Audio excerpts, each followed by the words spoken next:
देख रहे हैं आप पब्लिक लाइव टीवी में से मौजूद हूँ। ग्राम सभा पचरुखिया घुघुली ब्लॉक में पड़ता है, महाराजगंज जिले में। हमारे साथ यहाँ के प्रधान प्रतिनिधि मोहम्मद इसहाक जी मौजूद हैं। यहाँ पे इनकी पुत्र वधू श्रीमती मनीषा खातून नसीमा खातून जी प्रधान हैं। महिला सीट था, ये प्रधान प्रतिनिधि हैं। इनकी बहू यहाँ से प्रधान है। हमारा जो विषय है जानने का, चूँकि प्रधानी का पद ऐसा पद होता है जहाँ पे व्यक्तित्व की लड़ाई होती है, कोई सिंबल की लड़ाई नहीं होती है। जनता चाहती है कि हर काम प्रधान जी करवा देंगे, लेकिन प्रधान जी को बेहतर पता है कि एक कहावत है कि अंदर की मार।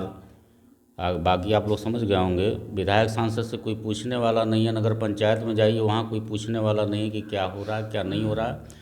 प्रेशर केवल अगर होता है तो प्रधान के ऊपर होता है। सारा दबाव प्रधान के ऊपर, अधिकारियों का दबाव प्रधान के ऊपर, शासन सत्ता का दबाव प्रधान के ऊपर। मिलता क्या है? वेतन की बात करी जाए तो हास्यास्पद है, कार्य की बात की जाए तो सबसे अधिक है, जवाबदेही की बात की जाए तो भी सबसे अधिक है। कुछ हमारे बात होंगे जो प्रधान जी से। आप देखते रहिए पब्लिक लाइव टीवी। पहले तो धन्यवाद सर, आपने समय दिया। ठीक है सर। प्रधान जी, हमारा जो सवाल है, आप यहाँ प्रधान प्रतिनिधि हैं, आपकी पुत्र वधू जो है प्रधान हैं। बहुत कार्य ऐसे होते हैं सर ग्राम सभा में जो कहीं न कहीं आप लोग चाह कर भी अपने बजट से नहीं करवा पाते हैं, और विधायक सांसद से अगर आपका संबंध है तब तो ठीक है, नहीं तो फिर कोई राम भरोसे वाली कहानी होती है। ऐसे क्या कार्य हैं सर ग्राम सभा में आपके जो आप अपने बजट से नहीं करवा सकते हैं, फिर भी ग्राम सभा में ज़रूरी है? ऐसा है सर, बहुत काम ऐसे हैं जिसका जो है कि मान लीजिए उतना हमारे पास बजट नहीं, हिसाब नहीं है कि हम करा लें। कई चक्रोटे हैं जो कि बहुत आवश्यक है लेकिन नहीं हो पा रहा। सर कितने चक्रोट होंगे और कितने लंबे लंबे होंगे? कम से कम जो है कि समझ लीजिए 4-5 चक्रोट ऐसे हैं ग्राम सभा के जो ग्राम सभा से लिंक हैं अच्छे, और उन पर जो है कि कोई अभी हमारे बजट के हिसाब से जो है कोई उन पर तरक्की काम नहीं हो पा रहा है, क्योंकि हमारा बजट ऐसा नहीं है कि जिससे हम गांव ही में उलझ गए हैं काम कराने में, आगे नहीं बढ़ पा रहे हैं। ये जो 4-5 चक्रोट हैं सर, आपका तो ग्राम सभा नेशनल हाईवे के बगल में है बिल्कुल। कम से कम 5-6 किलोमीटर का सारा मिला करके, अगर सारा मिलाकर देखा 5-6 किलोमीटर का। कभी यहाँ पे माननीय विधायक जी, माननीय सांसद जी से आपने इसका जिक्र किया? कई बार किया सर, कई बार लोग कहे हैं, लेकिन आश्वासन भी देते हैं, लेकिन होता नहीं है, करते नहीं हैं। अभी हमने जो है विधायक जी से भी कई बार कहा कि कम से कम एक बार एक बोर्ड अपना लगवा दीजिए ग्राम सभा पचरुखिया में, लेकिन वो आश्वासन दिए, साल भर से दे रहे हैं कि कहीं कुछ नहीं। उसके बाद जिला पंचायत से 2-2 बार, ब्लॉक प्रमुख से भी मैंने कह दिया कि कुछ हमारे यहाँ ग्राम सभा में काम करा दीजिए। ये वही है कि आश्वासन देते हैं लोग, लेकिन करने के लिए यानी जो बीजेपी दावा करती है कि हर ग्राम सभाओं में विकास हो रहा है, यहाँ पे बीजेपी के ही विधायक हैं, सांसद भी बीजेपी के ही हैं। किस विधानसभा में आता है सर? ये पनियरा में आता है, सिंह साहब का विधानसभा है। तो यानी 4-5 बार आपने कहा और केवल खोखले आश्वासन मिला, क्रियान्वयन कुछ नहीं हुआ। उनके जो प्रतिनिधि गांव में हैं सर, हम भी उनको ले करके, मान लीजिए जो बहुत अच्छे उनके नज़दीकी है, संबंधित हैं, जो कार्यकर्ता हैं अच्छे, हम उनको ले करके भी गए थे। हम भी गए थे कि कम से कम एक आध बोर्ड तो सर लगवा दीजिए अपने बजट से, लेकिन कुछ नहीं किए। नहीं तो प्रधान जी, आप क्यों उनके प्रतिनिधि को आप लेके गए थे? वो विधायक हैं, आप भी एक जनप्रतिनिधि हैं, वो भी एक जनप्रतिनिधि हैं, जबकि आपका पद उनसे कठिन है, उनसे कठिन है। लेकिन सर ऐसा है, उनके जो मेन कार्यकर्ता हैं भाई, उनसे जो है कि बिना मिले कोई वैसे डायरेक्ट मिलने पर काम भी तो नहीं मिलता ना। मान लीजिए हम उनके ही कार्यकर्ताओं के साथ में गया किसी तरह से, चलिए जैसे भी हो। असल बात यह है कि देखिए ग्राम सभा का जो भी काम है, समझ लीजिए पचरुखिया में तो समझ लीजिए हम मैंने 3रा बार प्रधान हुए हैं, लेकिन पचरुखिया के अंदर वो भी जो है दूसरे बार मैंने 7-8 साल हो गया उनको भी रहते हुए, 5-6 साल, लेकिन पचरुखिया में एक भी काम जो है कि नहीं किए। मतलब अभी तक कोई कार्य नहीं बाहर से नहीं? हाँ, नहीं किए। ये तो हम अपने ही बजट से जितना भी समझ लीजिए ज़्यादा से ज़्यादा विकास इस गांव का मैं किया हूँ। जैसे इसके पहले 50 साल जो अन्य लोग रहे हैं, हम यहाँ हमारी कौम के लोग जो है 30% हैं, 70% वो हैं। अकेला में मैं 3 बार चुनाव जीता हूँ। ऐसी बात नहीं है, कहने के लिए जनता हमको मानती है इस गांव की।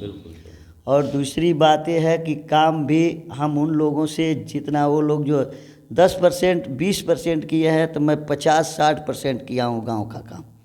हाँ, विकास में हमारे कम नहीं हुआ है। हर क्षेत्र में शौचालय से लेकर के देखिए सड़क और इंटरलॉकिंग जो भी है, जितना भी है, अपने गांव का जितना भी विकास कार्य है उसमें मैं पीछे नहीं रहता हूं। अपने से जी जान लगा करके, और हम अपने शासन की बात कर रहा हूं और लोग अन्य लोगों की नहीं। अपने शासन में हमने कम से कम 150 पेंशन किया है लोगों का, विधवा 20-25 किया है, सबको पेंशन भी मिल रहा है, कोई दिक्कत नहीं है। 2-4 का कहीं मान लीजिए गड़बड़ सड़बड़ है तो मैं जिले पर खुद जा कर के जो है उनसे काम कराता हूँ, ऐसी कोई बात नहीं है। प्रधान जी, अगर हम बात करें सर, तो अभी जो 2.5 साल का समय बीता है, अगर विकास की बात करी जाए तो क्या डेवलपमेंट हुआ है ग्राम सभा में? विकास तो समझ लीजिए अगले इलेक्शन से, अगले प्रधानी से मेरे इस साल बहुत कम हुआ है, समझ लीजिए। हाँ, क्योंकि कई बाधाएं आ रही हैं। अब समझ लीजिए, एक तो जो पहले बजट थे वो बजट में भी कम हो गया है। कई जैसे पहले ये नहीं था, अब देखिए उसी में से 3-4 लोगों का मानदेय देना है। जो भी बजट आता है उसी में 25-30 हज़ार का जो है मंथली खर्च है। अब आगे हम गांव के कहाँ कितना काम कर पाएंगे? बाकी वही है 40-60 वाला जो रेशो है, उससे हम कितना विकास करेंगे गांव का? सबसे बड़ी समस्या हम लोगों के सामने यही है। अब वही है, मनरेगा से जो भी हम लोगों का हिसाब बनता है 40-60 का, उसके हिसाब से हम आज भी विकास में लगे हुए हैं।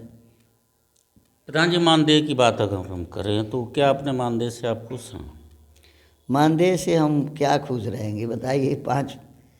आजकल का महंगाई को देखते हुए 5,000 रुपये हम लोगों को मिलता है। 5,000 में समझ लीजिए क्या हम करेंगे? एक दिन का एक प्रधान का कुछ नहीं खर्चा है, कुछ नहीं तब भी 500 रुपये का खर्चा है जी। कुछ नहीं तब भी 500 का। लेकिन फिर भी चलिए, आगे से जब हम लोगों को काम करने का बजट मिलता था अच्छा, तो गांव विकास भी करते थे, हम लोग भी खुश रहते थे। अब हर चीज़ में बाधाएं आ रही है। काफ़ी प्रधान लोग तो हमसे ये कहते हैं कि इस मानदेय से बढ़िया इसको बंद कर दिया जाए। नहीं, किसको? जो मानदेय मिलता है देने से बढ़िया उसे बंद कर दिया जाए। बहुत अच्छा कर रहे हैं। ये समझ लीजिए, हम लोग तो ये कह रहे हैं कि गांव का विकास, मान लीजिए हम लोग करने के लिए, हम तो यहाँ तक कह रहे हैं कि गांव का जो भी विकास है या ठेका पर करा लिया जाए, कोई दिक्कत नहीं हम लोगों को है। ये हम लोगों का मानदेय दे सरकार दे, कोई दिक्कत नहीं है। क्योंकि जो भी हम लोगों का हिसाब है इस समय बहुत कमज़ोर हो चुका है, समझ लीजिए। कहीं ना कहीं गोरखपुर पूरे मंडल में हमारी बात हुई प्रधान लोगों से, प्रधान जी, और उन लोगों का कहना है कि इतना मानदेय देना, जबकि हम अपने कर्मचारियों को इससे ज़्यादा देते हैं, तो अगर सरकार को इतना मानदेय देना है तो इसे बंद कर दे, इससे बेहतर है। नहीं, सही कह रहे हैं, ठीक कह रहे हैं सर। 5,000 रुपये में सर बताइए क्या होगा? कौन सा? हम एक ये बताइए, एक जनता सेवक हैं, गांव के जिम्मेदार हैं, तो हमारे पास इतनी बड़ी जनता है, कोई न कोई आता ही जाता रहता है, दुखिया गरीब। वैसे तो हम लोग 5,000 रुपये में किसको क्या करेंगे? अपने चाय भर का नहीं हो पाता है। तो हम तो यही कहेंगे कि ठीक है, बंद ही सरकार कर दें, क्या तो कोई दिक्कत नहीं है, जो मिल रहा है। इस समय सर अगर हम बात करें, जो डबल इंजन की सरकार चल रही है, माननीय मुख्यमंत्री जी, प्रधानमंत्री जी की आगे पीछे कितना सहमत है? मुख्यमंत्री जी का तो समझ लीजिए अभी भी कोई उतना वो नहीं है। उन्होंने जो भी विकास किया है बहुत अपने दम पर किया है। शासन जो है चुस्त दुरुस्त है इनके शासन में, हम इससे खुश हैं। और रही बात जो इनके शासन में एक चीज़ देखने को बहुत अच्छा मिला, जो आज लोग इतने बीमार पड़ते थे कि शौचालय का जो अनुदान दे करके जो है सरकार इतना बड़ा काम किया है। इससे जो है कि आज बहुत बीमारियां जो है दूर भग गई हैं, बड़ी बड़ी बीमारियां जो है दूर भग गई हैं। हाँ, स्वच्छता के मामले में सरकार जो है नंबर 1 समझ लीजिए, और इससे जो है कि बीमारियां बहुत दूर हो चुकी हैं।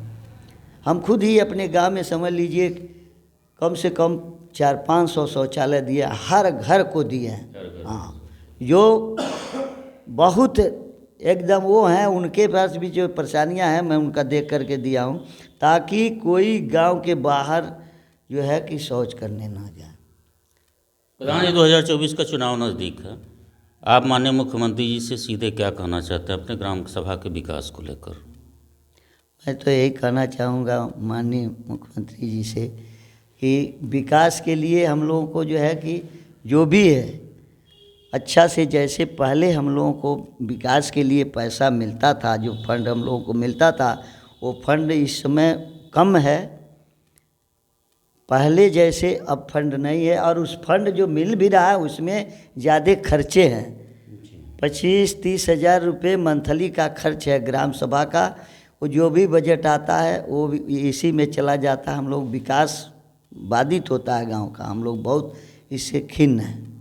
हमारा यही रिक्वेस्ट है कि जो है माननीय मुख्यमंत्री जी से कि इस बजट को, जो पुराना बजट था, पुराने हिसाब से जो है बजट को फिर लागू किया जाए, ताकि हम लोग जो है गांव का विकास अच्छे से अच्छे कर सकें। दीपावली छठ का त्यौहार आ गया सर, क्या बधाई देना चाहते हैं अपने ग्राम सभा की जनता को, देशवासियों को इस दीपावली के शुभ अवसर पर हमारे तरफ से शुभकामनाएं। दूसरी बात ये है, देखिए इस छठ का त्यौहार और ये दीपावली का त्यौहार हमारे यहाँ माननीय मुख्यमंत्री जी का ये गांव चर्चित गांव है। बिल्कुल।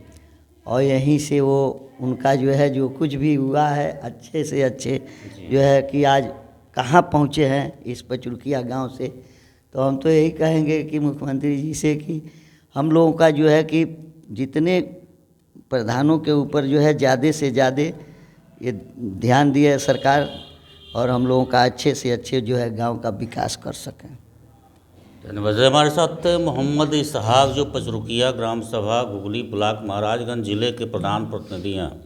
और माननीय मुख्यमंत्री जी से मैं सीधे यही कहना चाहता हूं कि प्रधानी का पद आपको बेहतर है, पता है कि किस तरीके का होता है। यहाँ के माननीय विधायक जी या माननीय सांसद जी के ऊपर मैं कोई दोषारोपण नहीं करना चाहता, लेकिन कोई ग्राम सभा बरसों से 4-5 रोड के लिए, जो इसकी पूरी लंबाई अगर प्रधान जी ने बताया जोड़ा जाए तो 5 से 6 किलोमीटर का अभी तक नहीं बना है। और उनसे विधायक जी से मिलने के लिए उनके प्रतिनिधियों का सहारा अगर लिया जाए तो फिर मेरे विचार से तो ये कोई सिस्टम नहीं है कि जो विधायक जब गांव में वोट मांगने जाते हैं तो प्रतिनिधियों से नहीं कहते हैं कि तुम लोग जाके वोट मांग के आओ। वो घर घर जाते हैं, एक एक व्यक्ति से मुलाकात करते हैं वोट मांगते समय। लेकिन जब व्यक्ति को मुलाकात करना होता है तो उनके प्रतिनिधियों का दरवाज़ा खटखटाना पड़ता है कि भैया थोड़ा सा मुलाकात करवा दो। ये सिस्टम बदलिए माननीय मुख्यमंत्री जी, क्योंकि 2024 का चुनाव भी नज़दीक है और जनता सब कुछ समझ रही है। मेरा कार्य था बताना आगे 2024 के चुनाव के पहले जैसी कि गवर्नमेंट की रणनीति है, सीधे प्रधान लोगों से जानकारी लेकर उस पर क्रियान्वयन करने का। अगर होता है तो बहुत अच्छा है, नहीं तो बाकी जनता जनार्दन। अपने रही पब्लिक लाइव टीवी के साथ अगले जनता के साथ जल्द मुलाकात करवाते हैं। तब तक के लिए नमस्कार।